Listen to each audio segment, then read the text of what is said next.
Oui, mais quel est votre avis sur la question? Marlise Doualabel estime que ce sont des questions importantes, ce sont des questions qui préoccupent les Camerounais et il est de bon ton que le chef de l'État, à chaque occasion, revient là-dessus. Vous voyez, je suis légèrement soulagé d'entendre la réaction de madame qui représente ici le RDPC. Parce que pour une fois, je crois qu'elle est en phase avec sa conscience. Elle a fait les efforts de reconnaître des graves insuffisances sur le terrain, bien qu'elle ait admis qu'en ce qui la concerne, peut-être dans son petit environnement, ce n'est pas le cas, mais elle reconnaît que la plupart des Camerounais aujourd'hui, en ce qui concerne les services sociaux de base, c'est-à-dire l'accès à l'électricité, l'accès à l'eau potable, du nord au sud, de l'est à l'ouest, reste un problème majeur. Un problème à partir duquel on ne constate pas substantiellement les efforts déployés sur le terrain, malgré les longs discours et les multiples discours ou promesses formulées ici et là par le président de la République ainsi que sa suite. Ça, vous avez fait preuve d'humilité, madame, et c'est ce genre de discours que les Camerounais aiment, c'est-à-dire reconnaître que nous avons fauté et que vraiment c'est amélioré, reconnaissons quand même cela. Donc je vais dire ceci, lorsque en 2006, le Cameroun sort de ce fameux point d'achèvement, je crois que le programme, le document stratégique a été élaboré, 2009-2035. Il y a eu de grands espoirs. On nous a parlé d'une ceinture énergétique, c'est-à-dire un ensemble de barrages hydroélectriques qui devaient permettre à ce que un grand nombre de la population soit connectée au réseau électrique.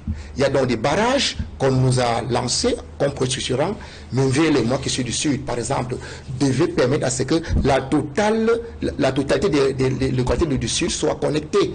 Moi, je suis d'accord, jusqu'à aujourd'hui, on attend toujours Menville. Il n'y a aucune étincelle qui vient de ce côté-là. On a vu Lompanga pour la région de l'Est. On a vu Mekin. On a vu Natigal. L'ensemble de ces barrages devait permettre à ce que l'offre en fourniture d'énergie électrique puisse être considérable. Malheureusement, aujourd'hui, partant de 2009 jusqu'en 2025, il n'y a pas moins de 13 millions de Camerounais qui sont déconnectés au réseau d'électricité. Malgré les milliers de milliards qui ont été mobilisés à partir de 2009, sous forme de prêts, de l'argent emprunté pour faire asseoir la structure de notre énergie. Jusqu'aujourd'hui, à partir de 2016, en fait, on était sûr que sur 80% au moins, on doit avoir un taux de couverture au moins 80%. Mais, je dis, pas moins de 12 à 13 millions de Camerounais, donc pratiquement la moitié de la population, ou alors 60%, 40% tant pour moi, n'a pas de connexion électrique. Et c'est le même chiffre qui va quasiment avec la fourniture publique d'eau potable. Malgré la mobilisation d'importantes sommes d'argent, parce que là est le problème. Les sommes d'argent mobilisées, la masse monétaire mobilisée, les financements mobilisés par l'État depuis 2009 pour ces projets-là, depuis 2011, la pose des premières pierres, jusqu'à aujourd'hui, où est passé cet argent? Pourquoi il n'y a pas d'impact social, pour que les services sociaux puissent être améliorés, pour que la plupart des Camerounais puissent avoir de l'eau potable ou être connectés au réseau électrique? Là est la question. C'est pour cela que le président de la République est obligé de se répéter. Se répéter, sachant très bien qu'il n'est pas question de vouloir résoudre le problème. Parce que si le président voulait vraiment qu'il y ait de l'eau pour tous, électricité pour tous, depuis 2009-2011, le Cameroun serait aujourd'hui une bonne fontaine nationale. Ou alors un éclairage un peu partout, ce qui n'est pas le cas. On dit qu'au-delà du discours, il y a une absence dans le système politique, une absence pour l'Ombia et ses lieutenants à fournir les services sociaux à ces nombreux Camerounais qui, étant donc déplumés de leurs droits, étant étant, j'ai envie de dire, asséchés, étant asséchés de leurs droits de base, les réclament. Et en les réclamant, on leur présente la force de l'État. Ne réclamez pas. On vous tape, vous n'avez pas l'eau, vous n'avez pas l'électricité, mais ne réclamez pas. Si vous réclamez, c'est la répression de l'État. On vous tape, tu as un enfant à la maison, tu tapes, mais tu le ballonnes. C'est exactement ce qui se passe. C'est pour dire quoi? Que M. Biya aujourd'hui, au terme de 42 ans de pouvoir, en matière de politique d'infrastructure, ne serait que sur les services sociaux, nous présente ce qu'on appelle un désert de slogans stériles.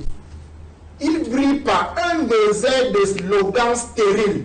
C'est des slogans en slogans. Et à côté, il y a ce qu'on appelle un marécage de scandales financiers. Parce que cet argent a été mis à la disposition de ceux qui sont appelés à mettre sur pied ces infrastructures. Mais cet argent est allé ailleurs. C'est le grand scandale. Qui n'ouvre pas? Il doit nous dire. C'est un marécage de scandales financiers, un slogan et un désert de slogans stériles.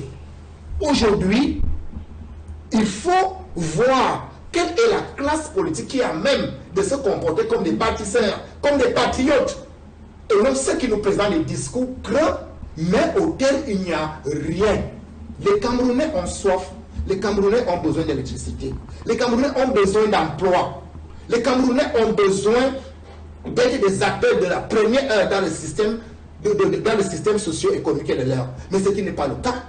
On ne peut pas avoir 75% de la population qui est en marge, qui est en tête de l'emploi, et pouvoir penser être bénéficiaire des politiques publiques et développement, M. Biya. C'est pour dire que on va cogiter, tourner autour de ces discours de fin d'année qui disent la même chose, de réchauffer, de réchauffer, de réchauffer. Vraiment, il n'y a rien à espérer à travers le système Biya, parce que s'il avait à faire, il aurait eu le temps de le faire. Aujourd'hui, il n'a plus le temps de le faire. Il n'est plus l'homme de la situation, ni lui, ni son équipe. Alors,